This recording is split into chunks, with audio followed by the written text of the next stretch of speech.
Ikalawang kabanata. Ang pagpapakumbaba ni Kristo.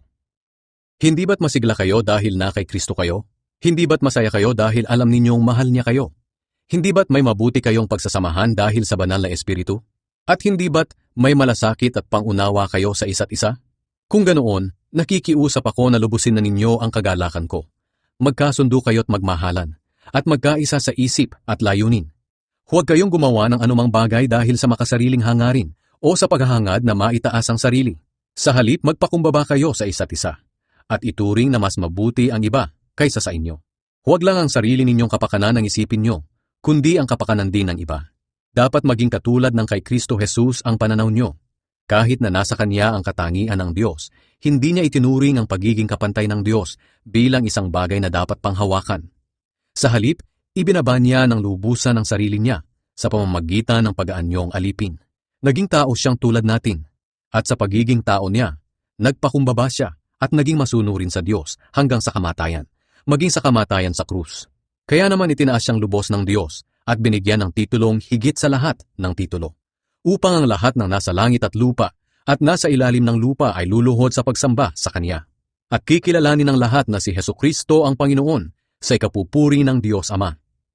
Magsilbi kayong ilaw na nagliliwanag.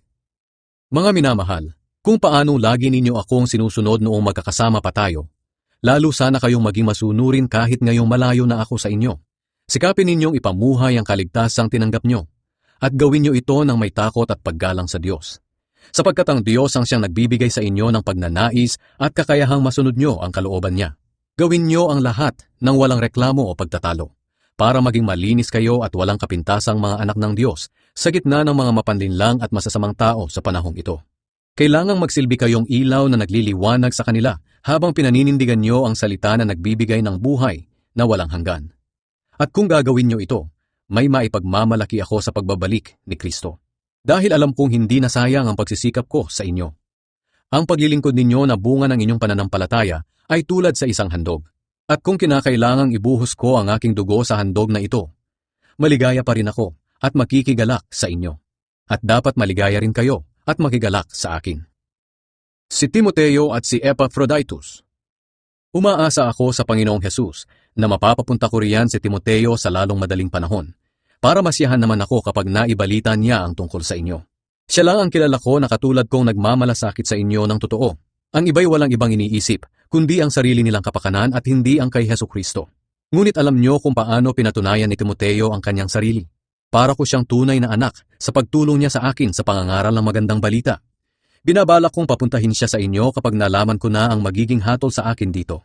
At umaasa ako sa Panginoon na ako mismo ay makakapunta sa inyo sa lalong madaling panahon. Sa ngayon, naisip kong kailangan ng pabalikin ng kapatid nating si Epaphroditus na pinapunta niyo rito para tulungan ako. Tulad ko rin siyang manggagawa at tagapagtanggol ng magandang balita. Pababalikin ko na siya sa inyo dahil sabik na siyang makita kayo at hindi siya mapalagay dahil nabalitaan ninyong nagkasakit siya. Totoo ngang nagkasakit siya at muntik nang mamatay. Ngunit naawa ang Diyos sa kanya at maging sa akin dahil pinagaling siya at naligtas naman ako sa matinding kalungkutan.